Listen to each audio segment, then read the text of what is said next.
This podcast is for the daydreamers, those who like imagining new lives and new beginnings but don't quite know where to start. Hi, you're listening to Julian from Rappler, and this is our brand new show, Teach Me Senpai. Here, we bring in individuals who have created amazing and inspiring work in their own fields. They'll give us some notes and pointers on how they got started, what made them keep at it, what it takes for others to do the same, and life hacks that we can equip ourselves with if we want to pursue something similar. For our first episode, our guest is a freelance video editor and director. He focuses on ads and corporate videos, but nowadays runs a YouTube channel with almost 650,000 subscribers. But before we say hi to him, I want you all to listen to this.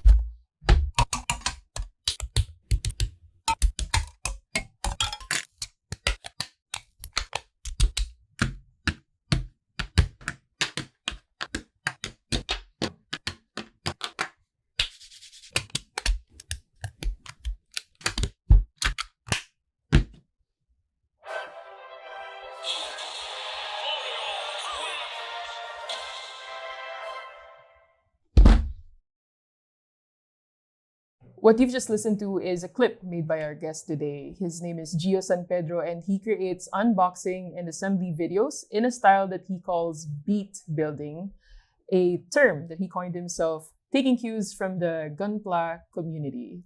Hey, Gio! Maraming salamat sa napaka-generous na intro, Julia. So I gave like a rough description of like my own interpretation of the kind of work that you do for your YouTube channel. But maybe you could describe to us in your own words muna before we like dig in deeper. Like, how would you describe your YouTube channel to someone who has never watched it? Siguro on the surface, yung YouTube channel ko parang puno lang ng mga bagay na mga purchases na inaccumulate ko throughout the years na parang nung binili ko, sinabi ko na lang, I might as well make content out of them. Justify. Yeah, basically. Justify yung gastos. Yeah. Actually, parang if I were to be honest, maybe nagiging excuse na siya. Parang naging convenient excuse yung YouTube channel na yun para masabi kong kailangan ko to, magagamit ko to. Yeah. Can relate. Especially with like shopping on Lazada and Shopee, diba? Like it's just so easy kasi to buy things. But you have a distinct style kasi, diba? And we've talked about this so many times. Like, how would you describe your YouTube channel to someone who hasn't seen what you do? Oh, okay. In terms of what parang I guess makes it that particular channel, parang it's basically me parang unboxing my stuff and editing in such a way that you don't have to skip it because parang I did the skipping for you. Mahilig akong manood ng mga gadget videos kasi yun lang talaga yung parang luxury na na trip ko, right?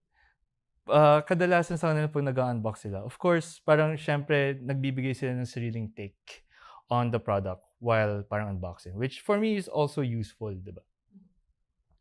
Pero parang sometimes may mga instances na I'd rather them parang just get on with it, right? Parang gusto kong makita yung contents nung box mismo. I catch myself parang skipping frames, skipping timelines.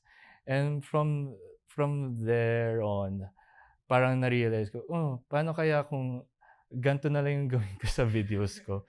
Parang basically, it's me parang editing myself out of the picture.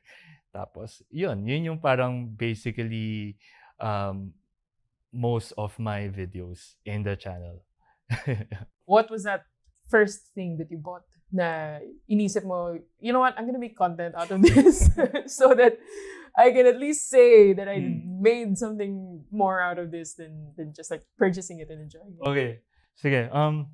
So nung 2017, kasi malaki yung Nintendo fan, ganyan, since bata. So nung 2017, lalabas yung Nintendo Switch. Para ma-justify ko siya, sinabi ko sa sarili ko na hindi, gagamitin ko siya as my first subject for the thing that I want to do, which is to review gadgets. Ganyan. So that was in 2017. 5 years later, wala pa ring review ng Nintendo Switch. So medyo paso na siya. So, pero despite that, parang syempre kailangan ko pa rin parang panindigan in a way. Kaya ang ginawa ko is, sige, gawa muna ako ng unboxing. So yun, kahit pa paano nakagawa naman ng unboxing. Yun yung nagsilbing first video talaga. Para dun sa eventually magiging venture na yun. Pero nung time na yun, hindi ko pa alam na parang seseryosohin ko siya kasi parang, well, I guess parang part of me wanted to take it seriously. Pero financial situation ko nun parang hindi talaga siya makatarungan. So, yun. And in your videos,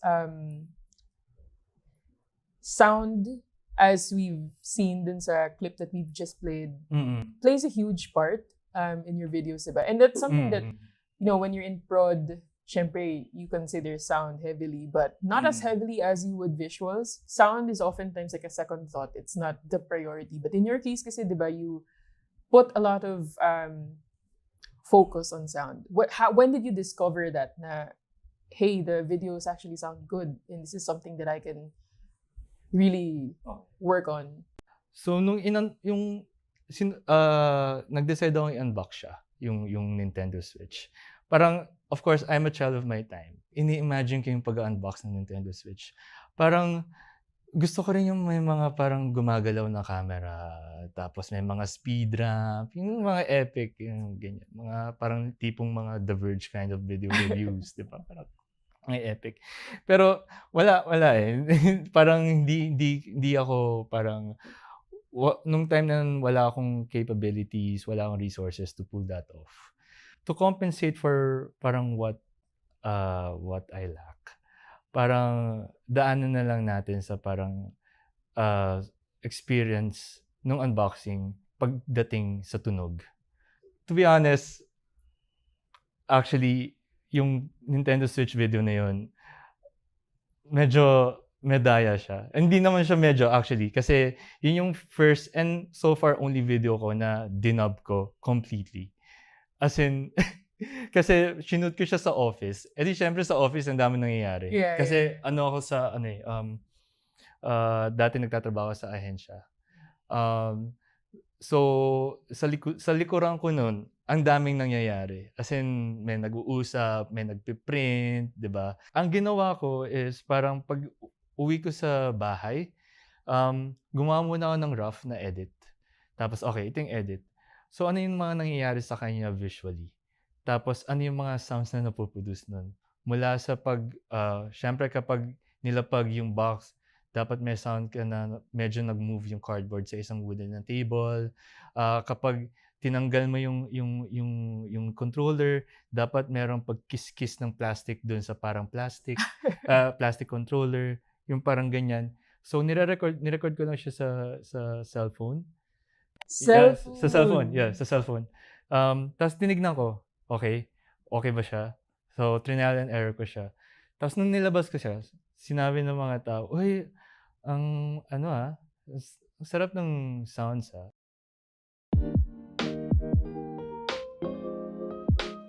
Moving from Nintendo Switch content, Gio experimented with his newfound style by assembling a Tamiya toy car, and then moving on to Gundam plastic models, also fondly known as gunplas. It is here that he would start putting together a new trend that others in the community would come to embrace. We've had a conversation about this before where you were trying to respect the craft of the gunpla community kasi a lot of content creators on YouTube does the same thing as you do na they assemble Gundam, di ba? But in a different style. Naniniwala pa rin ako sa beginning, middle, and diba? And resolution, diba? So, at least may resolution, diba? Ang nangyayari dito is, pagka-unbox mo sa isang mga parang stuff like Tamiya and parang other model kits like gunplas, syempre hindi ka pa nagsisimula. As in, ang paggamit niya is yung pagbuo niya. And hindi ka pa tapos kapag hindi mo pa siya buo. Diba? So that's its process of being used. It's being built. So, ang nangyari, mula dun sa portion na mas mahaba yung unboxing kesa dun sa parang final portion, yung ending, yung resolution. Yeah. Ang nangyari, naging prelude yung unboxing, which was the main thing before. Tapos naging main content yung parang process, yung resolution. Siya na yung naging katawan nung video. So, mula dun, parang nakita ko, okay. So, baka pwede, baka viable yung gantong format ng pag-e-edit sa pagbuo ng model kits. Ginawa ko muna siya, pero nung i-upload ko siya, parang kinover ko muna yung parang buong internet? Not naman buong internet, siguro buong YouTube lang. Okay. So tinignan ko kung kumusta kung paano nila gawin yung mga builds nila. Yeah. So they're called speed builds. So basically it's them showing their process in a video. Kadalasan time lapse or parang sped up parang videos of their process. Ganyan. Alam mo yung kapag meron kang naisip na bagay, na idea, chances are hindi ikaw yung unang nakaisip. Yeah. Right? Yeah. Diba? If not the same, something similar. Yes. Yeah. So, nung tinitingnan ko, ang first ko is, bakit wala akong mahanap na parang isang parang video na parang talagang speedy parang kind of build na I can sit through, ganyan. Ang naging parang presumptions ko before is baka kasi this is intentional, na baka kasi medyo sagrado yung process na kailangan i-communicate through the video na parang talagang this hobby takes a lot of patience. Kasi kung merong takeaway dun sa mga videos na yun talaga. I guess parang para ma-appreciate mo kung gaano karaming time yung kailangan mong i-invest sa hobby na yun. Ganun yung type of video na gagawin mo. Yun yung parang iniisip ko. Kaya I was parang hesitant to put it out kasi natatakot ako sa baka magkaroon ng backlash. Reactions. Yeah. Sa mga parang backlash sa time na wala pa ako nun. Pero syempre sensitive ka syempre you're sa being respectful kasi. Oo. Especially I guess if it's a niche community and then like there are built not naman rules but more like conventions, customs that aren't written on paper anywhere, but you kind of figure out na okay, this is how things are supposed to be done. So you're being respectful of that. I try. Pero yun nga kasi baguhan pa lang din ako. Kung ganun kasi I understand yung ganun parang kung ganun yung rational. Pero kasi where I'm coming from kasi tayo syempre Julian kasi parang we're parang graduates of communication, di ba? And tayo kasi isa sa parang objective natin is to parang send the message as effectively and as efficiently as possible. An aspect of that is time. Diba? Parang the faster you could parang deliver the message or the faster you convey a message, diba? The better. So, sa akin, parang gusto kong maging accessible yung information na yon. Yung parang process na yon. A lot of people started tagging you as ASMR. Oh yeah. And I don't know if I agree because like ASMR, it's like a specific physical sensation. Your videos are, of course, satisfying to watch too, but like I enjoy watching, I enjoy listening to your videos, but I wouldn't say that I had an ASMR response. Do you consider yourself as an ASMR artist? Wow, clever.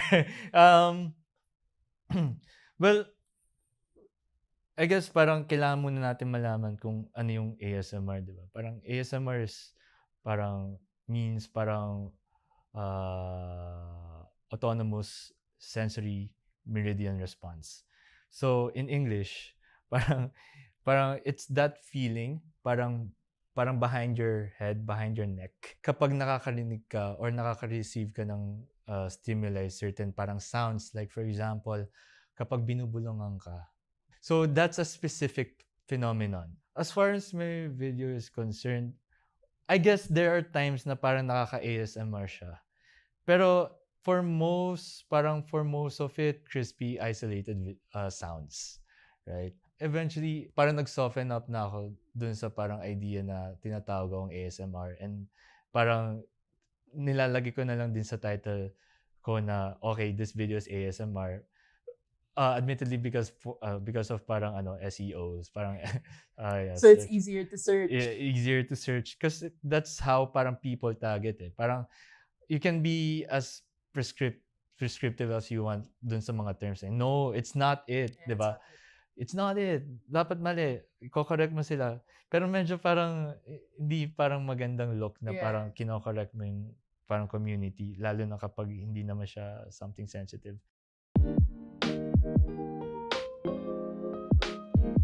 Coming up, we talk about transformative content and people taking inspiration from your work. Ako, as in, advocate ako ng fair use talaga. Ibig sabihin, parang, for example, ginamit yung content in such a way para gumawa ng commentary. Sa akin, it's fair game. And why Gio is persistent on adding a Filipino touch to all of his videos. Iniisip ko na lang din, at least, parang this is one of the instances na Pinoy naman yung ginagaya. Yeah. But before we move on to the rest of the interview, I have here Giselle with me. She's my co-producer in Brand Rap, and we were working on a listicle of headphones, our favorite headphones, that I feel like, would also make good headphones for when you're watching Gio's videos for all that ASMR. Perfect. Yeah. So this list came about for our column called #CheckThisOut, where we recommend our favorite items that you can go ahead and check out yourself. That's why it's called that. So this list is for noise canceling headphones specifically. I asked some of my teammates, including Julian and some of the other Brand Rap members, what their favorite headphones are. And we came up with 5, and they are in a wide range of prices. Don't worry, because I myself am a bit budget strapped. First would be the Soundpeats A6. And then my personal favorite is the Anker Soundcore Life Q30, which comes in at under 6,000 bucks, which is really not bad. Anything under 10K for me is not bad. How's your experience with the Anker? Did you like it? I love the Anker. Parang siya, pinagyayabang ko siya na, oh my God, yeah, I found it. Did you get that from Lazada with same-day delivery? Yes, I did get it from Lazada actually. Oh, okay. During their birthday sale. Yeah, sobrang dami ko na stock na discounts. Which I love. Thanks so much, Giselle, for spending time with us. Of course, yeah. So back to the interview. Is this something that you have been able to do full-time na? Because I did say that you do freelance video editing and directing. You've helped Lenny in her campaigns before, Yes. doing some video editing for her campaigns. Yeah. And side note, nasa YouTube channel pa yung ginawa kong video for her. Yeah, sobrang out of place niya, pero nilagay ko. But anyway. Yeah, so are you pursuing this full-time na at the moment? Kasi medyo superstitious ako pagdating dito, Julian. Kasi parang feeling ko kapag sinabi ko yun, parang ma-jinx yung lahat ng mga ginawa ko. Tapos parang pag sinabi ko na parang yun talaga, parang biglang magtatank na. So pag tinatanong ako noon, ang sagot ko is, hindi, ano pa rin siya, side gig pa rin siya. No? Ginagawa ko pa rin siya as a creative outlet. Which totoo naman, right? Kasi day job ko pa rin yung mga corporate AVPs, yung mga parang yung mga digital ads as an editor, ganyan. Was there ever a point where you realized na, okay, this is something I can keep doing? Because I hit, say, 100,000 subscribers or dahil may YouTube play button na. Was there like a point na ganun? I guess parang naging gradual yung parang I guess yung realization na yun. Hindi siya yung parang naging parang isang pitek, parang okay na siya. But then, you know, ang daming buhay na nabago ang trajectory dahil sa pandemic. Yeah. Ayun. I think dun sa pandemic na lahat parang work from home, hindi ka parang makaraket. At ikaw rin, parang you choose for the sake of your health and safety, you choose not to parang go out, right? Yeah. So parang in a way, medyo dun na cement na parang okay, so if this is the new normal, parang baka viable naman pala talaga to as parang as a means to pay the bills. Now, I want to talk about your setup because I feel like a lot of people who want to get into YouTubing or who want to get into the ASMR world or just like in production, content creation in general, would be very curious as to what kind of equipment you use now. Basically, I have a Sony a7 III. I have a tripod, a Manfrotto tripod, na kapag in-extend mo yung rod niya, pwede mo siyang ma-rotate parallel to the ground para pwedeng mag-overhead. So like flat lays. Yeah, flat lays. Tapos, meron akong ilaw na from Aperture. It's either parang 100X or P60X, mga ganun. My microphones are from Deity. There's nothing particularly special about them microphones. As in, they're ordinary parang shotguns. They do their jobs rejecting sounds parang not in front of them. Pero, you know, napipick up niya pa rin eh. Siyempre, nagbabounce pa rin yung mga sounds dun sa parang nakaharap sa kanya, di ba? Ang feeling ko, medyo pretentious nito. Ang pretentious nito, pero parang ang pinaka-equipment ko talaga is patience. Patience talaga kasi 90% kapag nagagawa ako ng Gundam, 90% of the time, parang it's me waiting for everything else to quiet down. Kasi isa sa mga parang akala ng mga tao is that nakatira ako sa isang quiet na neighborhood. Pero hindi. Parang nakatira ako sa ordinaryong Pinoy na subdivision. Na parang nandun yung mga tricycle, mga bata, aso. Oh my gosh, can relate. Yeah. Like minsan pag nagsasend sa akin for voiceover, magsasend ako ng note sa producer. Sabihin ko, sorry, may narinig yatang motorsiklo. Yung motorsiklo talaga yung if you're gonna go for parang something, talaga, parang you wanna go for something, uppity a little. Parang, alam mo yun, premium. Talagang medyo panira yung tunog ng motor. Pero, yun, parang I'm taking measures to parang, alleviate some of it. Parang, at least para lang mas mapabilis yung process. And for my setup to be leaner physically. For example, yung setup ko mula sa tripod na nagko-consume ng sobrang daming space sa harapan. Iniisip kong gumamit na lang ng backdrop stand. Tapos doon ko na lang i-mount yung microphone, pati yung camera ko. Yeah. So, yung mga ganun lang. Kasi you shoot from your bedroom. Yes. Right? So it takes up so much space. Yung current setup ko, parang nakaharang yung lamesa dun sa bed ko eh. So, kailangan ko pa talagang as in mag-acrobatics para humiga. Swear. As in, ganun yung parang, and in a way, hindi mo lang marirealize pero in the long run, meron siyang impact sa mental health mo. Yeah. Kasi your bedroom is supposed to be a bedroom Pero I it's think more it's for also nice to know as a fellow content creator kasi parang like yung struggles mo of having a bedroom setup, these are Yeah. things kasi na parang you don't want to admit, or I guess sa generation natin we're a bit of perfectionist kasi parang it's nice na normalized naman pala yung ganitong struggles. What would you say is the most fulfilling part of being a solo content creator?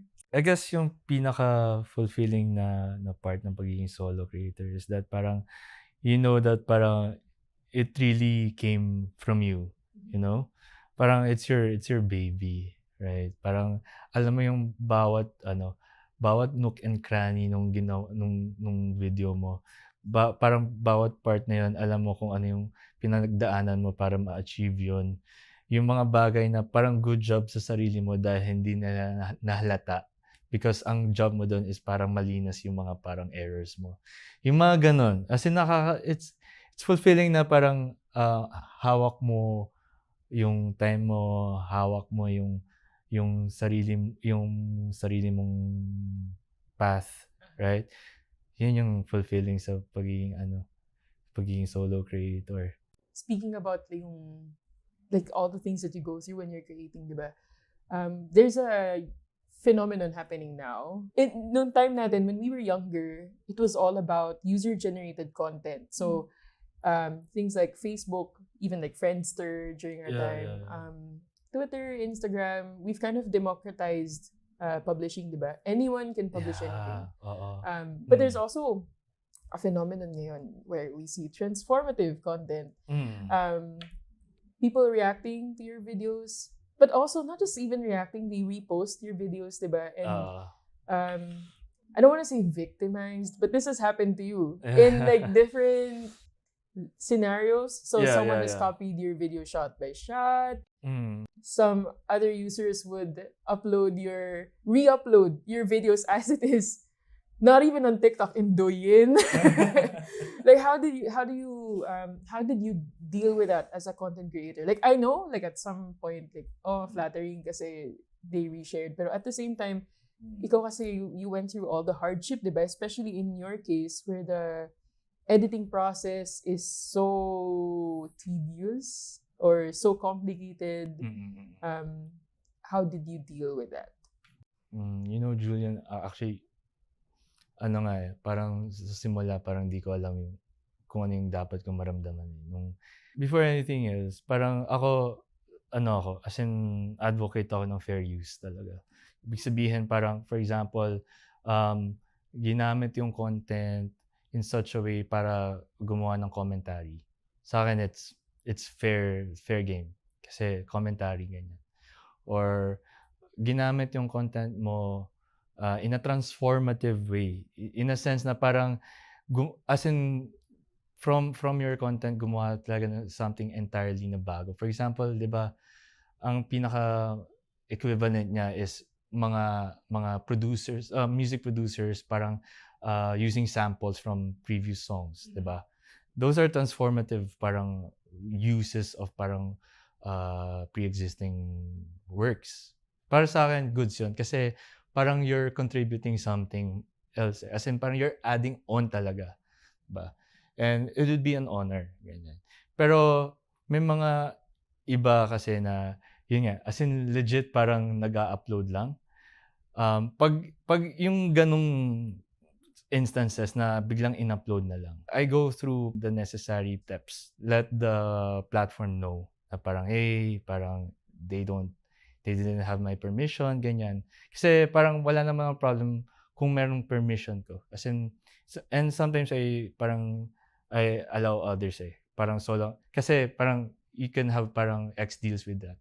Yung pinaka parang medyo naging complicated is yung mga people na, yun nga, parang tao na nag-take inspiration from the videos sa channel. Nung una, hindi ko talaga alam kung ano yung dapat kong maramdaman. Pero alam ko for a fact na parang it's an eventuality. Parang it's inevitable na mangyayari siya. Lalo na nung na-pick up siya, right? Nung pumatok siya. Kasi kung hindi naman siya pumatok, parang marirealize nila, hindi naman talaga siya viable. So, why replicate it? As a creator, parang ang magagawa mo na lang is to step up eh. Parang kailangan mo na lang ikaw mismo mag-evolve. And maging panatag na lang sa sarili mo na, since ikaw yung nag-set nito, ikaw rin yung makakapag-evolve nito. Ganyan. More optimistically, parang para sa akin, I guess, na nakaka-validate siya. Na parang, okay. So, since in-adopt na siya ng community, ibig sabihin, in-accept na nila to as a parang, as one way to properly showcase one's process. So, yun. Iniisip ko na lang din, at least, parang this is one of the instances na Pinoy naman yung ginagaya. Yeah. As an attempt to parang establish authorship, parang I tried parang coining the term beat building. Para lang masabi na kung saan nagmula yung term na yun. Kasi yun nga, parang that's one way to parang establish parang authorship nga dun sa parang style na yun. And lucky ako na it caught on. Yun, parang may mga creators na ako na naging kaibigan na parang took inspiration from me dahil parang meron silang ginawang bago. As in, they put their own twist dun sa parang format na yun. Style, yeah. Parang advocate ako ng fair use, ng transformative na content.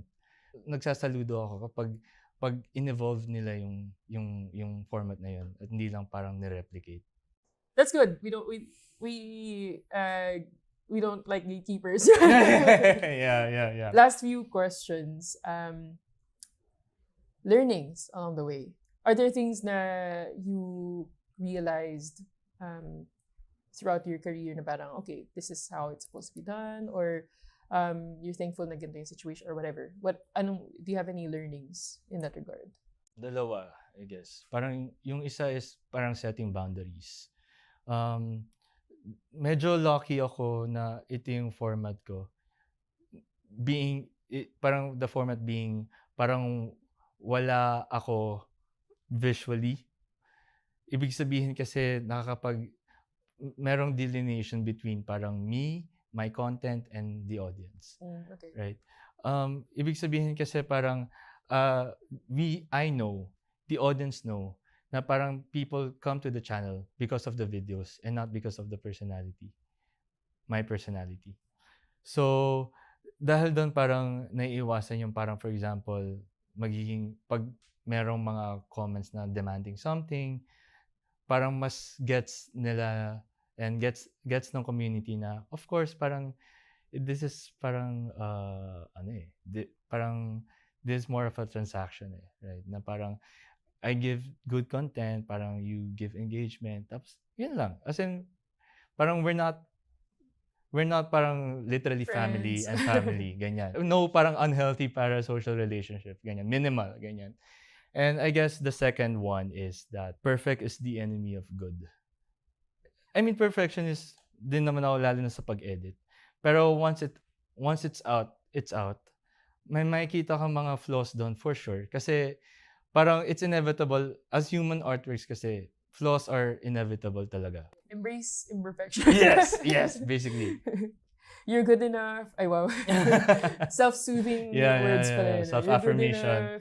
You're good enough. You're great. I'm enough. Last, where can people find you? Basta type nyo lang sa YouTube, Instagram, Facebook na @Gio San Pedro. Yun eh. Oh, yeah, okay. yun lang. And that was our first episode of Teach Me Senpai. Thank you, Gio.